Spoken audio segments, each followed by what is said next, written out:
All right. Our panel session, I guess, probably bounces really neatly off the back of that presentation, and I think it's called Volunteer Success Stories.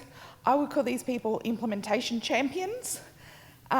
So our panel objectives is to build on the stories that we've heard this morning, highlight some motivations behind making healthy food choices. Sorry, 1 second. Share really practical tips and discuss some challenges and how they were overcome. So I'd really like to introduce Amina Shayla, the convener from Anuba State School, Candice Walker, convener from Bayview State School, and Rabbi Graham, the president of the Wynnum Wolves Football Club. So I guess my first question is sort of for all of you. What motivated you to make healthy changes in your canteen, and why was it important in your context? Candice, could I get you to start? Sure. I'm Candice. I've been the tuck shop convener at Bayview State School for the last 6 years, along with Lisa O'Brien. So when we took over 6 years ago, the school was a lot smaller and it wasn't seen as a very reliable source for food, so it wasn't very well used. So when we took over, we knew we needed to get our school community back on board and do it quite quickly to run a successful canteen. So the first thing we did is we had a look at our menu and we tried to remove some of our unhealthy, non-nutritious menu items that really served no purpose. We found those items were also sometimes time consuming. So as we stripped back our menu, we started to replace these items with more nutritional, more balanced, homemade meals that the kids we would rather them pick those options and some of the other options they had available. So I think that all formed part of just getting our school community back, just getting some excitement, offering some new ideas onto that menu. Thanks. Amina, does that resonate with you? It does, yes. I found that there was a lack of ingredients that weren't being used when I took over the tuck shop. So I incorporated quite a lot of the ingredients that were just sitting in the fridge into our menu items, which helped with profitability, wastage, which was great. So that's great. And Rabbi? Well, I think our change was really a forced change because of the floods of 2022. And as the club grew, it was growing in numbers. And when you lose a whole lot of infrastructure, which we did in 2022, and operating out of shipping containers, you have to change your whole way of thinking. And I think it was a forced change, but a gradual change. And turning over as a club grew, back, from 400 players to over 1,700 players, our audience changed. So it's a gradual change. I wouldn't say there's one thing, but we were forced to change because of loss of infrastructure. Thanks, guys. Amina, you've created a tuck shop culture that's incredibly welcoming and inclusive. So what have you found works best when it comes to keeping volunteers engaged and feeling like they're part of something meaningful? a lot of connection. I connect with my volunteers just by having fun, being yourself, being genuine. We all want the same thing, so I make sure they all are involved. I involve my volunteers through menu changes, menu items, special food days, and not just the menu, but how we actually run the tuck shop. I really involve them heavily with, this isn't working, how can we change it? So it just helps involving people. People want to be involved, and then they get a sense of pride, and then they come back because they've left happy. They felt like they did.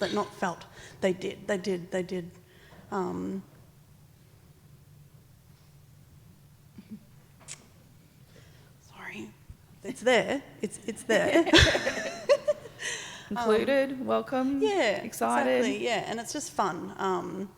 We take selfies, we dance, we're silly. It just makes a really nice environment.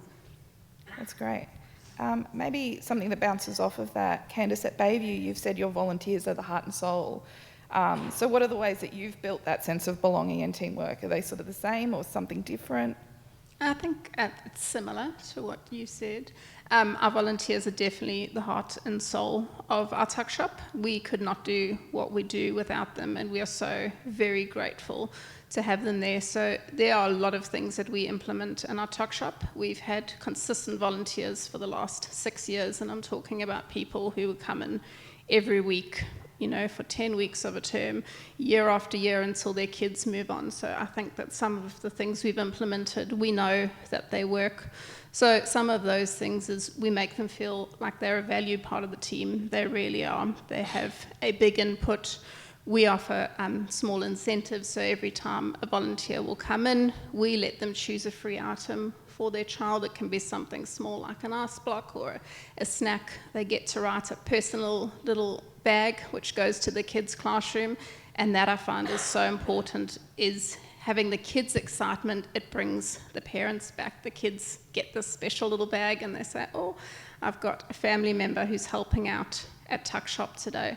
So that excitement really works. I think we do Volunteers Week, so we will celebrate them through that. We do morning teas at the end of each year. We will do another morning tea, and I will write speeches about each individual volunteer. I'll talk about their contributions. I will praise them for what they have done through the year. We have a lot of fun too. We take part in all school exciting ideas and dress-ups, thanks to Lisa.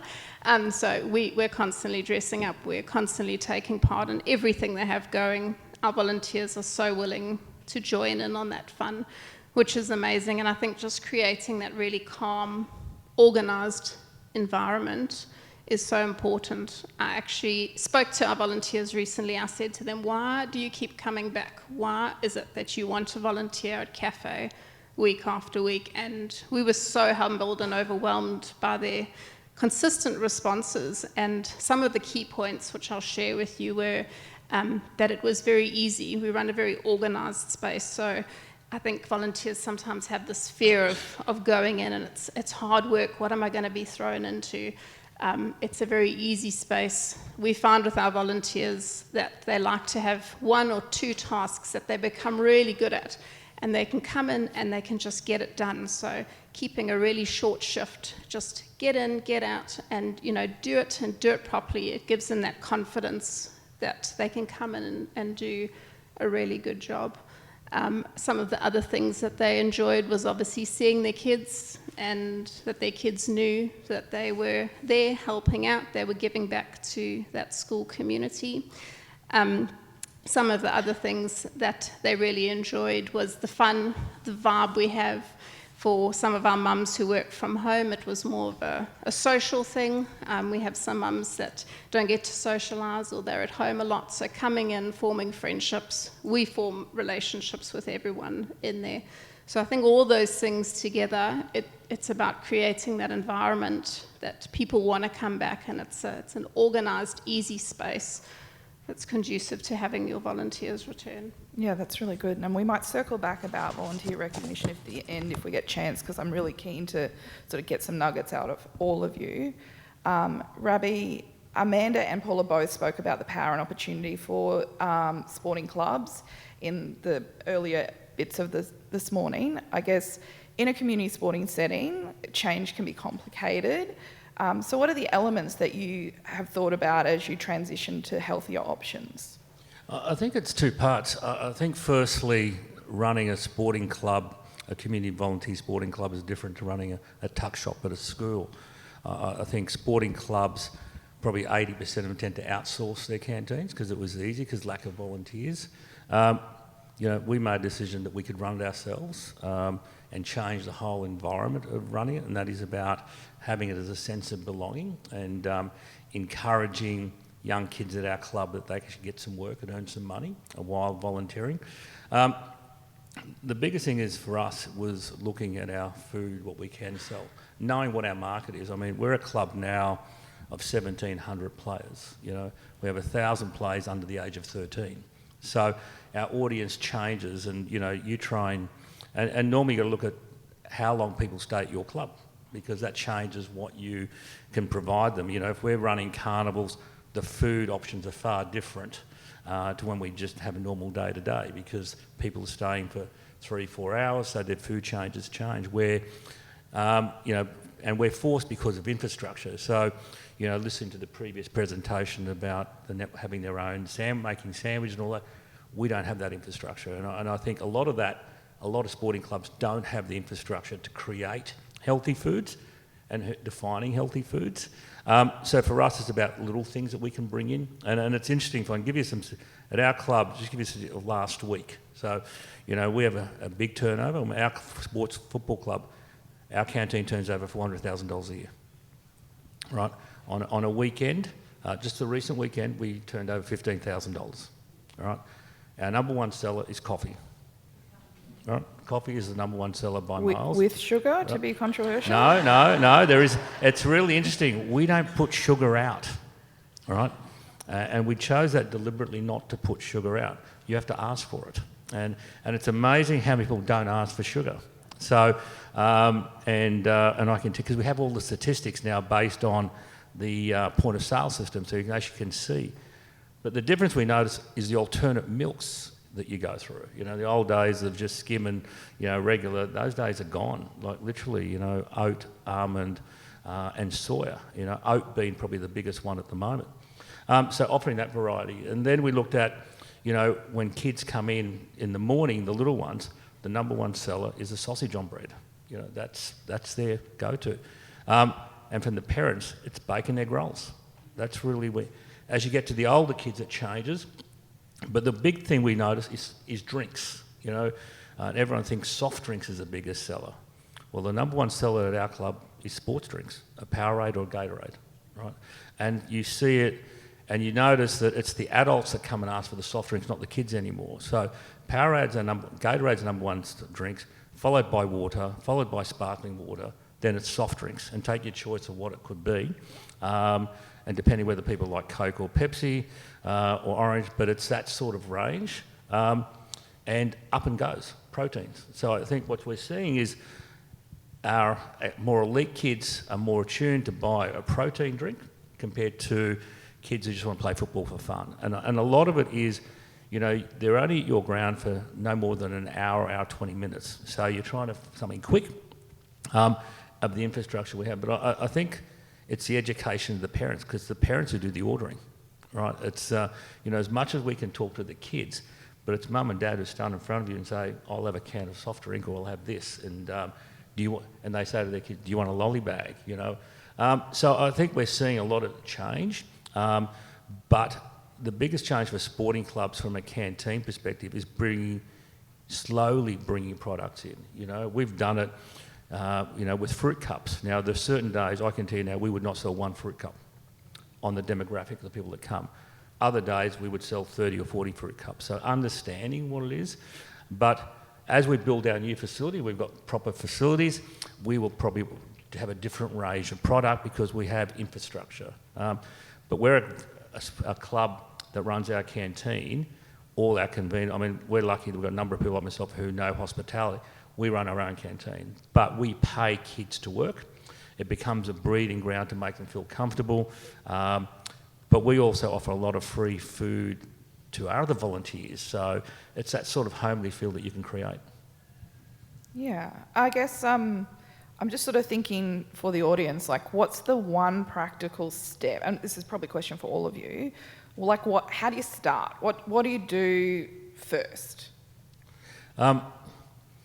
Understand who your market is. Understand and the different demographic of kids. Understanding what you create. I said to you, we know now what we would sell from 7 o'clock to 10 o'clock compared to the afternoons, compared to the evenings, because it's a different style of kids. But I think the biggest thing for sporting clubs in particular is infrastructure. If you don't have the infrastructure, you cannot deliver what you want. And you can always start with one thing that you can bring in. And as I said, it differs from carnivals to normal day-to-day. But I think the biggest challenge for community sporting clubs is infrastructure.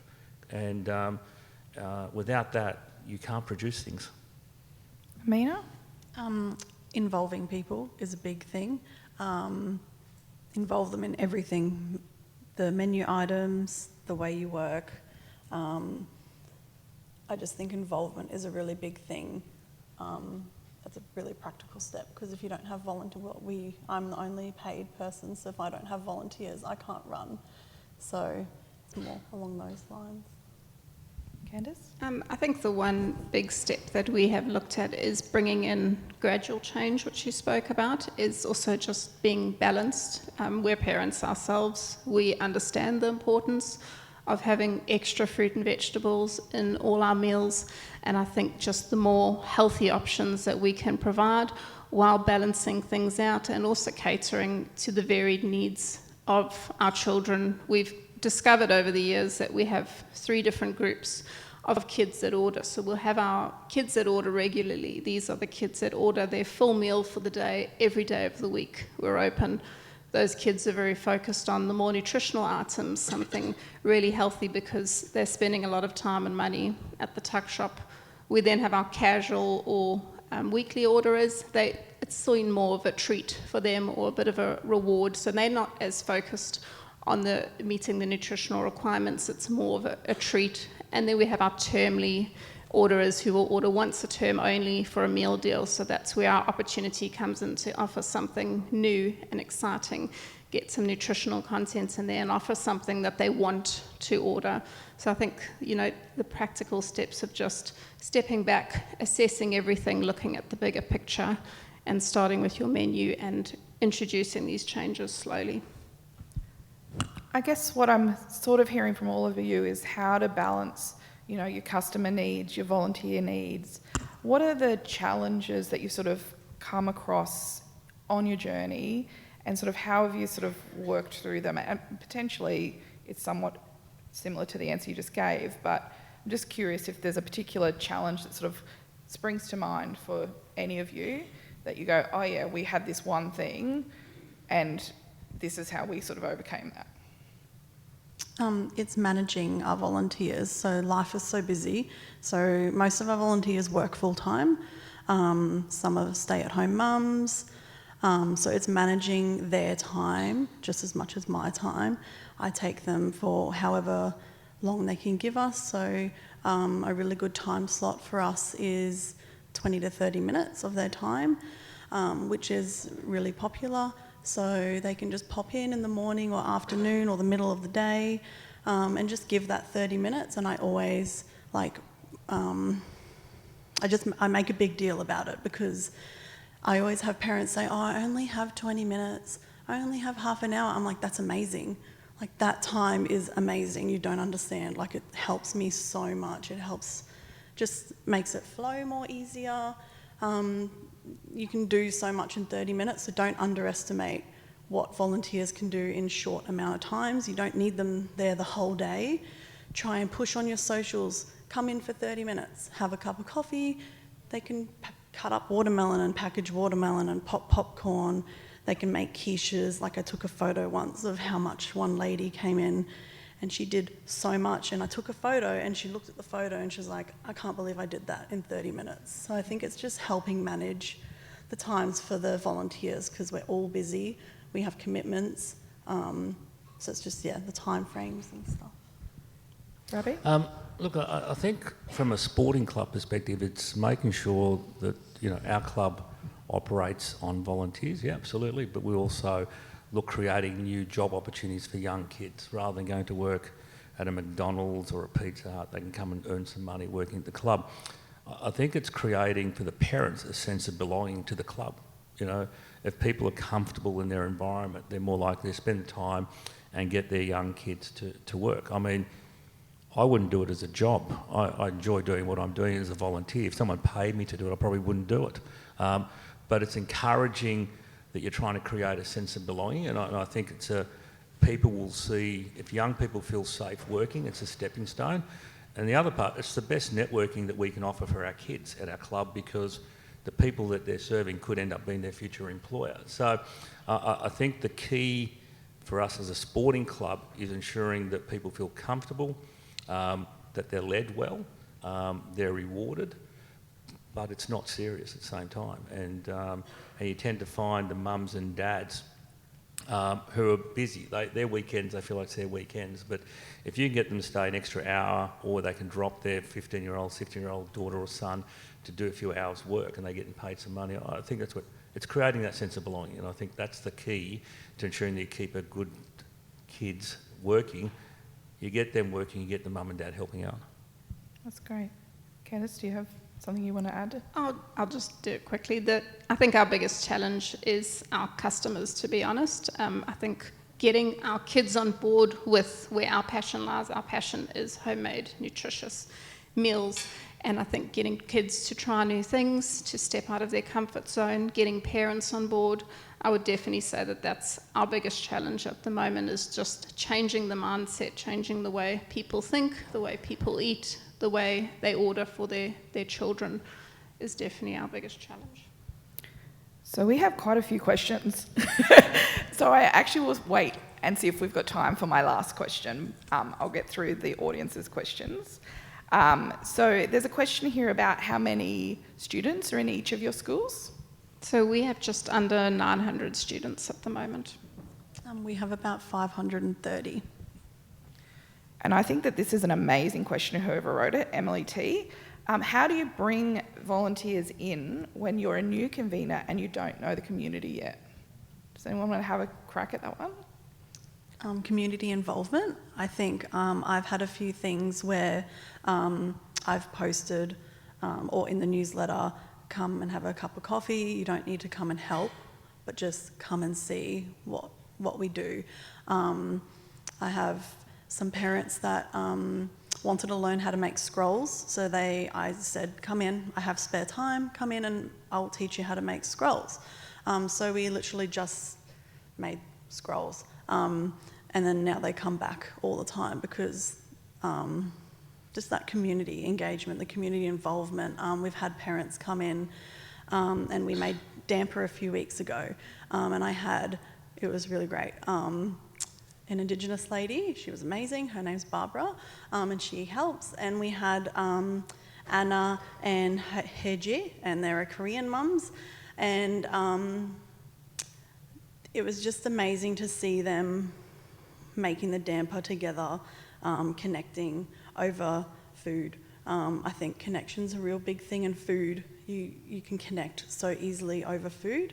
So I think that's really a big thing, is the connection. And Rabbi, yours is sort of the opposite. How do you engage new families when they come to the club? How do you entice them to connect?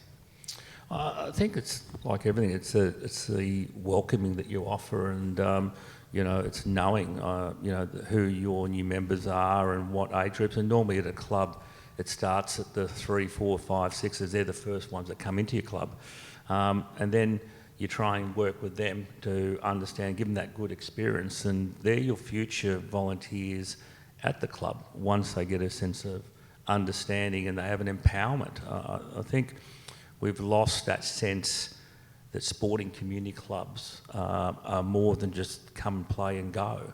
I think that's the biggest challenge for sporting clubs, is to turn them back to what they used to be. When I was a kid, it's somewhere where you spent more than 45 minutes. And it's about engaging that and leading that so people know it. Like I'm privileged enough that I can spend as much time as I can at the football club because I've chosen to do it. But you're leading that change, and we've seen it, the growth. But I think the hardest thing's to ask for help. The easiest thing's to help someone. And I think it's more working with that group. And for young parents who's got a 4-year-old son or daughter who's playing football for the first time, they have no idea what they're getting themselves into. So they'll just come in, they'll go and play, and they just stand around. So if you talk to them and understand what they do, and they say, oh, how can I help? Well, can you pick up a ball? And they start that way. I think the success we've had in our canteen is not anything one particular. We've turned it into a job for parents' kids at our club. Right? They don't get paid a lot, but the parents would rather them earn $10 or $15 giving up a few hours where the parents feel that way, and that's been the success. I mean, we would, the club had outsourced its facilities years ago. We would never outsource our canteen. It's a great revenue source for us. We're lucky enough that our senior committee, like others, myself, who know the industry, so we don't have to pay for a convener, we don't have to pay for people. The only thing we do is pay for some young kids to work in it. But it's worth it, nearly $250,000 a year to us by running it.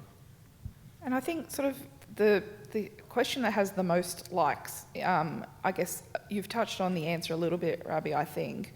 The question sort of is about, it's great if you've got volunteers and you've got this community, but then sometimes they move on. And how do you get new volunteers, especially in this day and age where families are not, easily accessible, especially probably during school hours? Candice, do you want to?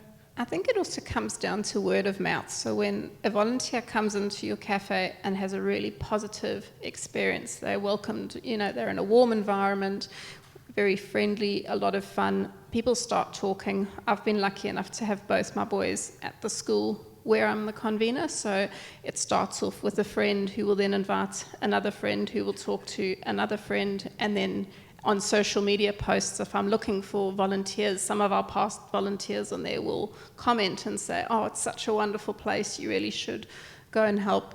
And as Amina said, it's just keeping things short and sweet and just taking any time that you can get and trying to work in with their busy lives. We know everyone's busy, we understand that, so just any little bit that we can get, we show the hugest appreciation that we make the best use of the time we have with them. Yeah, that snack size volunteering is such an untapped resource. I think you articulated that really well, Amina. Is there anything you wanted to add to Candice? I just think thanking people, appreciation goes a really long way in keeping and maintaining volunteers. And go to your school information nights and talk in front of people. Get the prep parents that are about to start. You get them in straight away, and then they usually stay for a long time, which is great. So I step out of my comfort zone and I go and talk at the prep information nights, and then I get emails like, oh, we're about to enroll, I'll be really interested in volunteering. So it's looking at doing, that sort of stuff to get the new people coming in. Grandparents, I have a lot of grandparents, they do need a blue card, but that's for free and you can help them do that. Community members, there's people that are just at home, lonely, and it's a really good opportunity for people to come in and just be a part of something and socialise. A few of my parents work full-time, and they always say they come in here they come to the tuck shop for their mental health break, which I think is really great to have, because as you said earlier, I ask my volunteers, why do you come back? And they're like, it's you. And I'm like, stop it. Stop, it's not. No, but you just have to be fun, friendly, genuine, and just be yourself. We're all after the same thing, so. I'm sure that you would all like to join me with thanking these amazing panel members. I hope you all feel inspired for what the next thing is to do.